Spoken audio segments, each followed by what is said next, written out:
Carlo Pietro Giovanni Guglielmo Tebaldo Ponzi was born in Lugo, Italy, in 1882. Life was hard. His family struggled to make ends meet. Young Carlo dreamed of a different life. He longed for wealth and success. School did not appeal much to Carlo. He was restless and got bored easily. Carlo preferred the excitement of the streets. He was charming and sharp. These traits would serve him well in both legitimate enterprises and his future criminal life. Even at a young age, Carlo understood the power of persuasion. He could talk his way in and out of almost any situation. Little did he know that these skills would make him infamous one day. In 1903, at the age of 21, Carlo Ponzi boarded a ship bound for America. He carried with him little more than the clothes on his back and a head full of dreams. The United States represented an opportunity, a chance to reinvent himself. He was determined to escape poverty, his youth, and make his mark on the world. Upon disembarking in Boston, Ponzi was just another face in a wave of immigrants seeking a better life. He took on odd jobs, always looking for a way to get ahead. He worked as a dishwasher, waiter, and even as a factory laborer. But legitimate work proved to be tedious and unrewarding. Ponzi longed for the finer things in life, expensive clothes, elegant dinners, and the admiration of others. His ambition, however, surpassed his patience for honest work. Ponzi's first brush with the law came shortly after his arrival in the United States. He got a job as a bank teller, a position that allowed him access to other people's money. The temptation proved too great. He began forging signatures and manipulating accounts. This eventually led to his first prison sentence. After serving a short sentence, Ponzi moved to Montreal, Canada.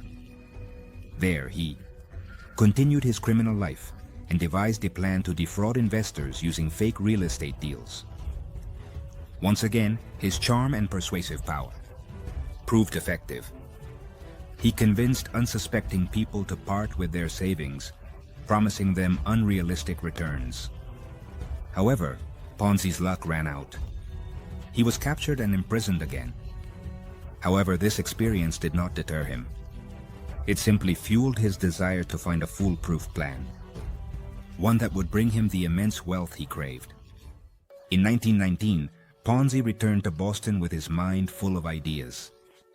He stumbled upon an opportunity involving international reply coupons, or IRCs. These coupons could be purchased in one country and redeemed for postage stamps in another. Ponzi noticed a discrepancy in the exchange rates. He believed he could buy cheap IRCs in one country and sell them for a profit in another. He would recruit investors and promise them incredibly high returns. He would use the money from new investors to pay the old ones. It was a classic pyramid scheme, destined to collapse. Ponzi's plan spread like wildfire through Boston. He targeted working-class immigrants, many of whom were desperate to improve their lives. He promised them a 50% return in just 45 days, an offer too good to refuse. People lined up for hours to invest their savings with Ponzi. Word of mouth was Ponzi's greatest ally. As more people invested and received the promised returns, the scheme began to take on an air of legitimacy. Newspapers published articles about Ponzi's financial magic. He became a local celebrity, hailed as a financial genius. People mortgaged their homes and emptied their bank accounts to invest with Ponzi, convinced they were about to become rich. Few knew that their dreams of wealth were built on a foundation of lies and deceit. The Ponzi scheme was astonishingly simple. He created a company, the Securities Exchange Company, and offered investors promissory notes that guaranteed incredible returns. He claimed to obtain his profits through arbitrage, taking advantage of price differences in international reply coupons. In reality, there were no transactions with IRC. Ponzi was simply using the money from new investors to pay the old ones. This created the illusion of profitability, which further fueled the frenzy. Ponzi himself lived extravagantly, flaunting his newfound wealth. He bought a mansion, expensive cars, and even a majority stake in a Boston bank. His extravagant lifestyle only enhanced his image as a financial genius. As Ponzi's wealth grew, so did his extravagance. He bought a luxurious mansion in Lexington, Massachusetts, complete with servants and a chauffeur. His garage housed a fleet of expensive cars, including a custom-made locomobile, one of the most coveted automobiles of the time. Ponzi spared no expense in showcasing his success. His wardrobe expanded to include tailored suits, silk shirts, and diamond tie pins. He dined at the finest restaurants, gave generous tips, and showered his companions with expensive gifts. Ponzi enjoyed his newly acquired fame. He liked giving interviews and basking in the public's adulation. He presented himself as a self-made man, a living proof that anyone could achieve the American dream. However, beneath the veneer of success, cracks began to appear in the facade carefully constructed by Ponzi. Section 8. Cracks in the facade. Doubts arise and investigations begin. Despite Ponzi's success, not everyone was convinced. Clarence Barron, editor of the Boston Financial News, was skeptical. He initiated an investigation and hired financial experts. They concluded that Ponzi's scheme was mathematically impossible. There weren't enough international reply coupons. The Boston Globe also began to question the legitimacy of Ponzi's business. Some investors started demanding their money back. Ponzi held a public meeting assuring investors that their money was safe. He even offered to buy back their shares at a premium. This tactic temporarily calmed the situation, but the seed of doubt had been planted. Section 9. The walls close in. Unmasking, arrest, and the collapse of Ponzi's empire. The pressure increased as investigations intensified, both from the Boston Globe and state authorities. The house of cards, carefully constructed by Ponzi, was about to collapse. In August 1920, the Boston Post published a scathing expose revealing Ponzi's previous criminal convictions and exposing his scheme as a fraud. Panic ensued. Investors rushed to Ponzi's offices, demanding their money. The crowds grew larger and more desperate with each passing day. Ponzi, however, remained defiant, insisting that he was a victim of jealous competitors and sensationalist journalists. His denials, however, rang hollow. On August 11, 1920, Carlo Ponzi was arrested on charges of mail fraud. His empire, built on lies and deceit, it collapsed overnight.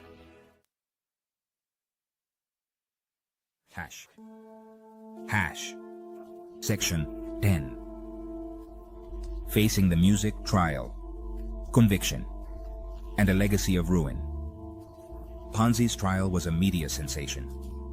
The courtroom was filled with journalists and disillusioned investors, all eager to witness the downfall of the man who had swindled them. With the savings of a lifetime, Ponzi, who was once a symbol of success, was now a pariah.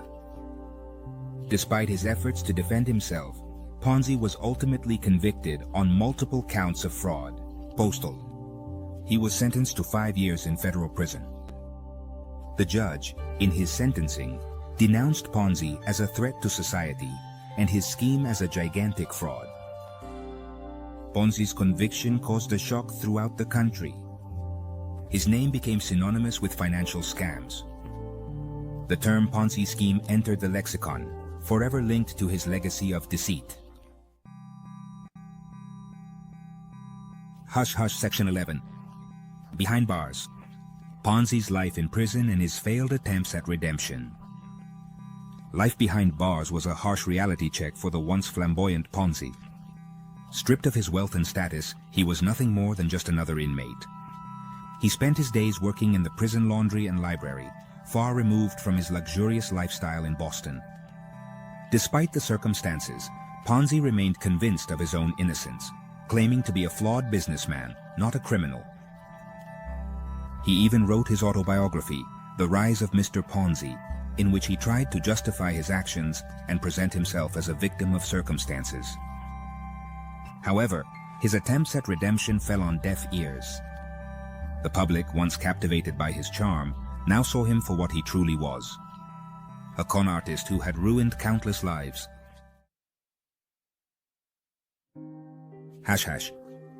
Section 12. The Aftermath.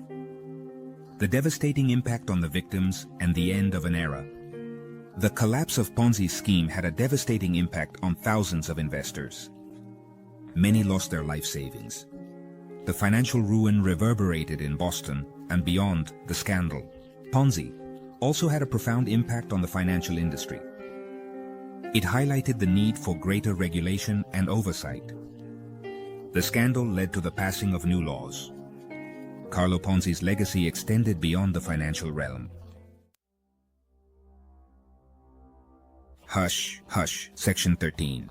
The Enduring Legacy of Ponzi. A warning about greed, deception, and the seduction of money. Easy. Carlo Ponzi died in poverty in Rio de Janeiro, Brazil, in 1949. His name, however, endured, forever etched in the annals of financial infamy. The Ponzi scheme continues to resurface in various forms, from complex financial instruments to simple pyramid schemes. Ponzi's story serves as a timeless reminder that if something seems too good to be true, it probably is. It highlights the importance of skepticism and due diligence in life. The allure of easy money can be a powerful motivator, leading even the most rational individuals down a path of financial ruin.